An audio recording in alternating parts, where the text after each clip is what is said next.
জানো তো বন্ধুরা, যখন আমার মন খারাপ থাকে তখন আমি ডায়েট ভুলে গিয়ে অনেক নতুন নতুন রান্না করে খাই। যেমন আজকে আমি বানাতে চলেছি একটা স্যান্ডউইচ উইথ অনেক চিজ দিয়ে।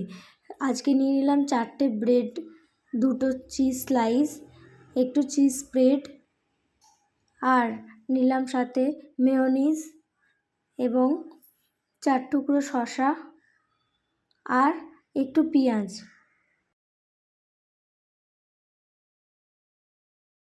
আর নিয়ে নিলাম একটু বাটার।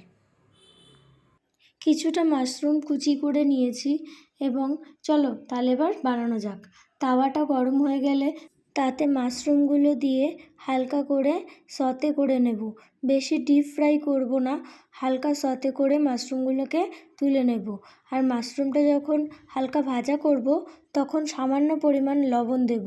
তার কারণ বেশি লবণ দেব না, কারণ চিজে অলরেডি লবণ আছে এবং বাটারেও লবণ থাকে।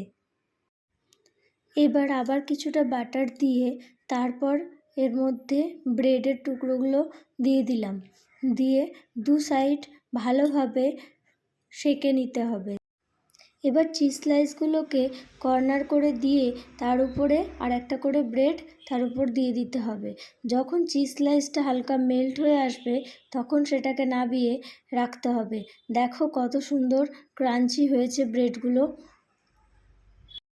এবার ব্রেডের এক সাইডে মেয়োনিজ স্প্রেড করে দিতে হবে এবং অপর সাইডে দিতে হবে চিজ স্প্রেড। ভালোভাবে লাগিয়ে তার উপর শসা কুচো এবং পেঁয়াজগুলো দিয়ে একটু ব্ল্যাক পেপার দিলে তারপর একটা ব্রেড আর একটা ব্রেডের উপরে দিয়ে দিলেই ব্যাস রেডি আমাদের সুন্দর টেস্টি স্যান্ডউইচ। তোমরা যদি চাও তোমাদেরও কোনো বন্ধুকে বা বাড়ির ফ্যামিলি মেম্বারদেরকে এটা বানিয়ে খাওয়াতে পারো। এটা খেতে কিন্তু সত্যি খুব টেস্টি। হ্যাঁ, মানছি এটা খুব হেলদি নয়, কিন্তু মাসে একবার খাওয়াই যেতে পারে, তাই না?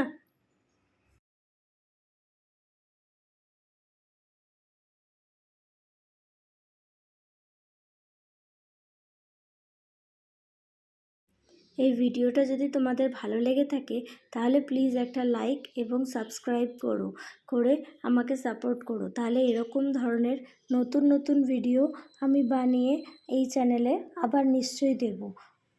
Thank you for watching. Love you all, by.